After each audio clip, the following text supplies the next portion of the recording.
हमारे समाज में ये कहा जाता है कि जो डोमेस्टिक वायलेंस है वो छोटे घरों में होता है, जो गरीब लोग हैं वो छोटी छोटी बातों पर लड़ते हैं।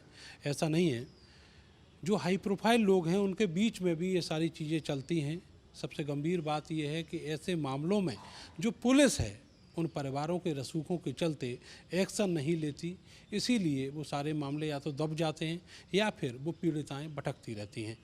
मेरे साथ ऐसी ही एक विक्टिम हैं जो मेरठ की रहने वाली हैं और यहीं मेरठ के पौस इलाके जिसको साकेत कहा जाता है वहाँ एक परिवार की बहू हैं और उनके साथ पिछले कई वर्षों से डोमेस्टिक वायलेंस हो रहा है और इस हद तक हो रहा है कि उनको कई बार मौत के कगार पर लाकर खड़ा कर दिया गया। मेरे साथ मौजूद हैं। आपको ये भी बता दें कि वो पिछले करीब 1 महीने से लगातार पुलिस के पास भटक रही हैं, लेकिन उनके मामले में पुलिस ने मुकदमा तक दर्ज करने की जहमत नहीं उठाई है। मेरे साथ हैं। मैम, आपका नाम क्या है, आप कहाँ से बिलोंग करती हैं और ये जो सब कुछ चल रहा है ये कब से हो रहा है?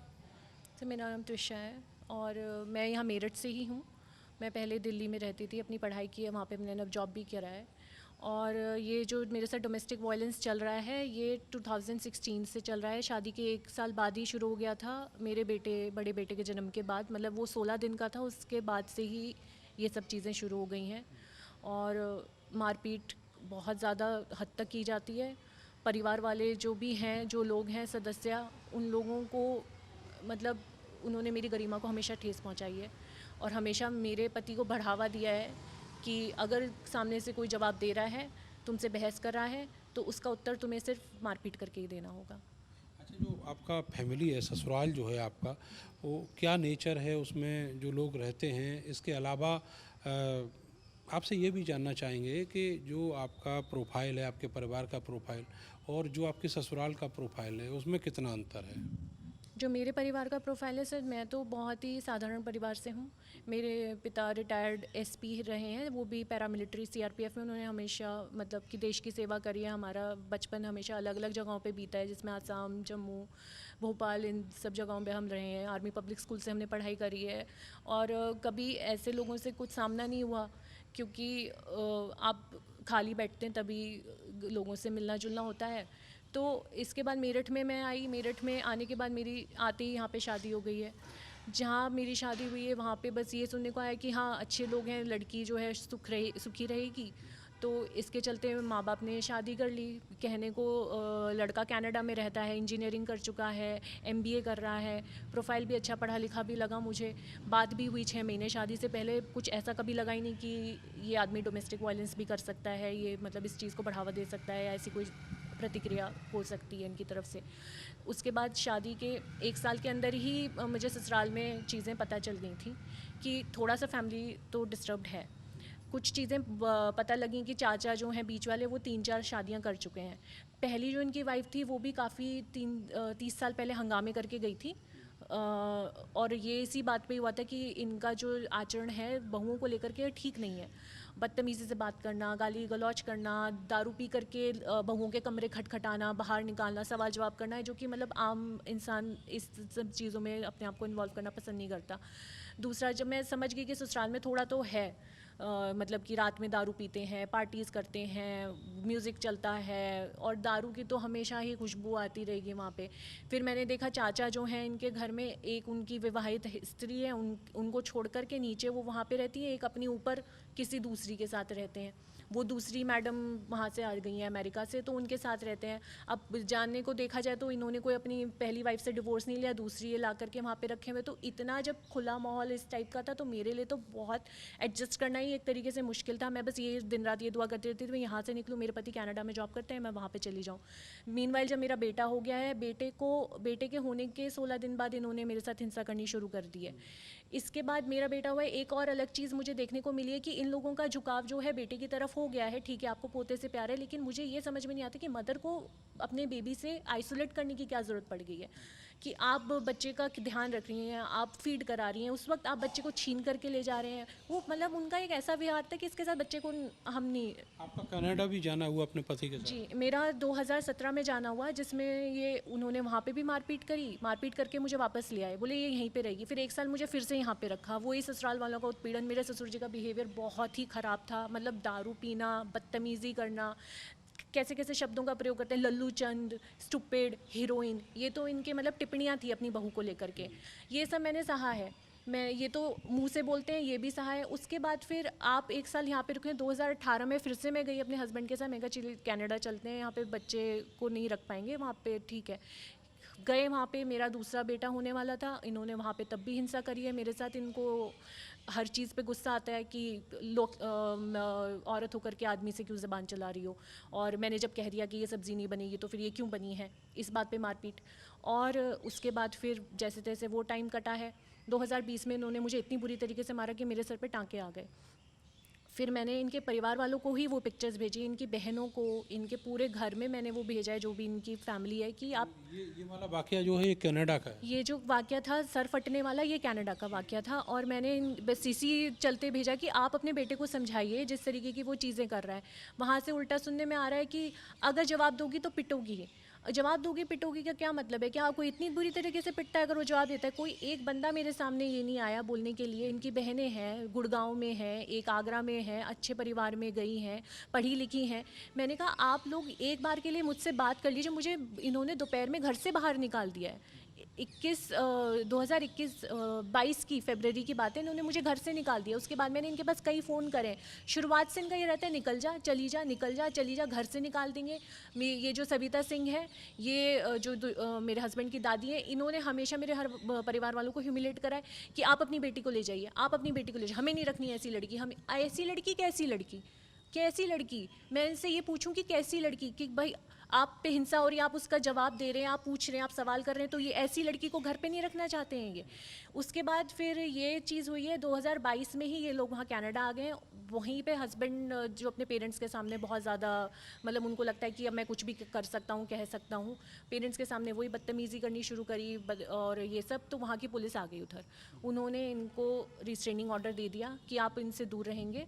और इसके चलते इनके ऊपर 11 चार्जेस भी लगे हैं असॉल्ट के, जो कि इतने सालों में इन्होंने मेरे साथ करे हैं। मैंने ये चार्जेस जो थे वापस लिए, और मैंने ही ट्रायल पे जाने से मना करा, इनकार करा। और उसके बाद फिर इनको पीस बॉन्ड इन्होंने वहाँ साइन करा है कैनेडियन गवर्नमेंट के साथ कि हाँ मैं 1 साल के लिए अच्छे आचरण में रहूँगा। ये 2024 जून की बात है जो उन्होंने पीस बॉन्ड साइन करा है। और इनको बच्चों से अलग रहने के लिए वहाँ की सरकार ने निर्देश किया।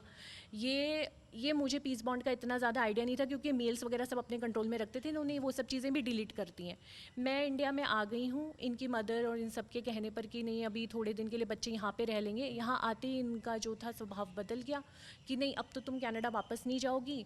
9 तारीख को सास ने मेरे साथ झीना झपटी वही बच्चों को लेकर के करी, मारपीट करी। 10 तारीख को मेरे हस्बैंड ने और ससुराल वालों ने मिल कर के मुझे अच्छे से मारा, जब मैं अपना पासपोर्ट और अपना वो लेने गई थी, सिम कार्ड, क्योंकि इन्होंने वो सब अपने पास रख लिया। और उसके बाद फिर मेरे साथ मारपीट करी है, मेरे कान का पर्दा फाड़ दिया है, मेरे को डॉक्टर तक को भी नहीं दिखाया है। पूरे 4 दिन मैं वहाँ भूखी रही हूँ। मुझे खाना भी ये लोग मतलब नौकर वाले जो होते हैं ना बर्तन, उसमें भिजवा देते थे कि खा लेगी ये सब। और उसके बाद फिर इन्होंने 16 तारीख को पेरेंट्स को बुलवा करके कि आप अपनी लड़की को ले जाओ। बच्चे हम 2-4 दिन में समाज वाले लोगों के सामने, जिसमें चंद्रवीर सिंह भी मौजूद थे। चंद्रवीर सिंह कौन है? जो विधायक हैं, पूर्व विधायक रह चुके हैं, वो भी वहाँ पे थे। वो इनके काफ़ी करीबी हैं, जो मेरी दादस हैं उनके भाई लगते हैं। तो वो भी उनके सामने ये लोग बोल रहे हैं कि माँ को बच्चे से दूर करेंगे और बच्चों को हम अपने पास रखेंगे और आप इनको ले जाइए।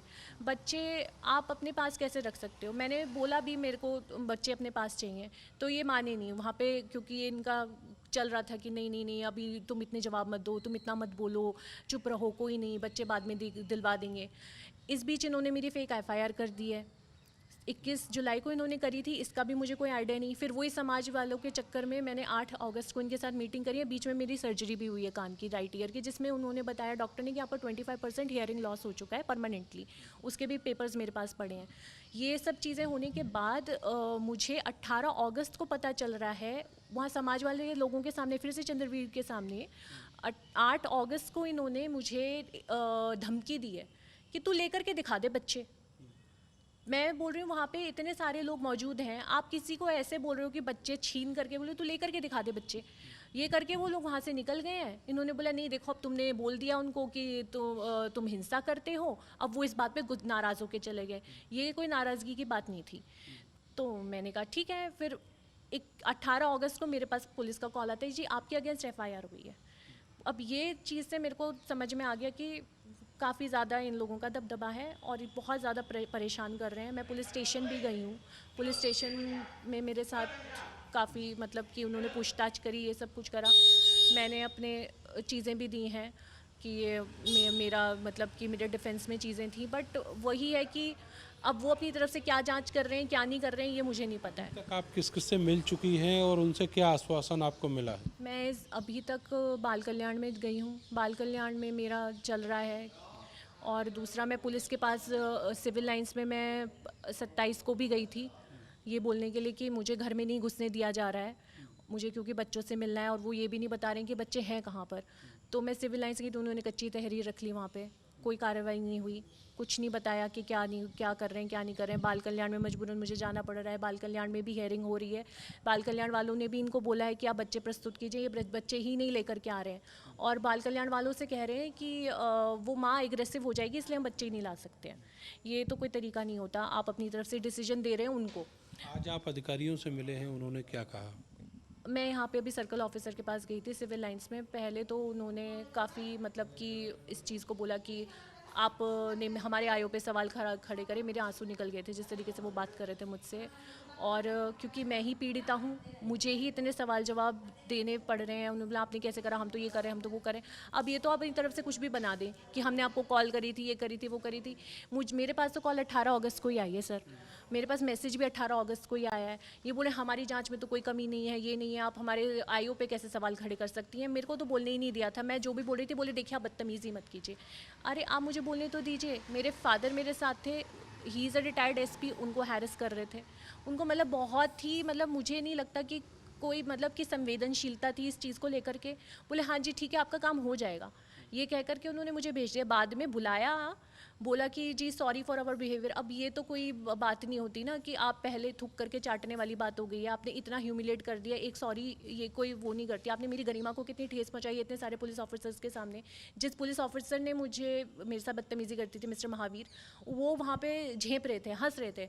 तो वो इतना सारा ह्यूमिलिएशन आप देख करके आप कैसे सिविल लाइंस पे भरोसा कर लेंगे कि यहाँ पे जो भी मैं कार्रवाई करूँगी ये बहुत अच्छे ढंग से कर देंगे या मेरे फेवर में करेंगे। अभी मुकदमा दर्ज करने की बात हुई है क्या? उन्होंने कमिटमेंट किया है? उन्होंने कमिटमेंट किया है मुकदमा दर्ज करने का, लेकिन मैं अभी इसके चलते जो भी इनका सब चल रहा है, मैं सोच रही हूँ कि मैं यहाँ सिविल लाइंस में ना करके कहीं और ही जाऊँ, क्योंकि मैं महिला हूँ। मुझे शायद इस चीज़ का अधिकार है कि मैं किसी भी पुलिस स्टेशन में जा कर के अपना मुकदमा दर्ज करवा सकती हूँ।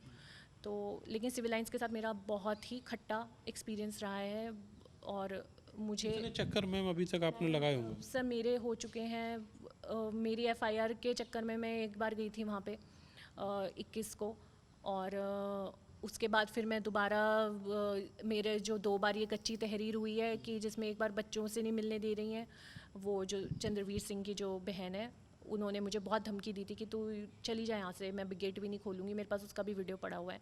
और बच्चे हमारे पास नहीं है और कभी घुसने नहीं दूँगी मैं तुझे इस घर में।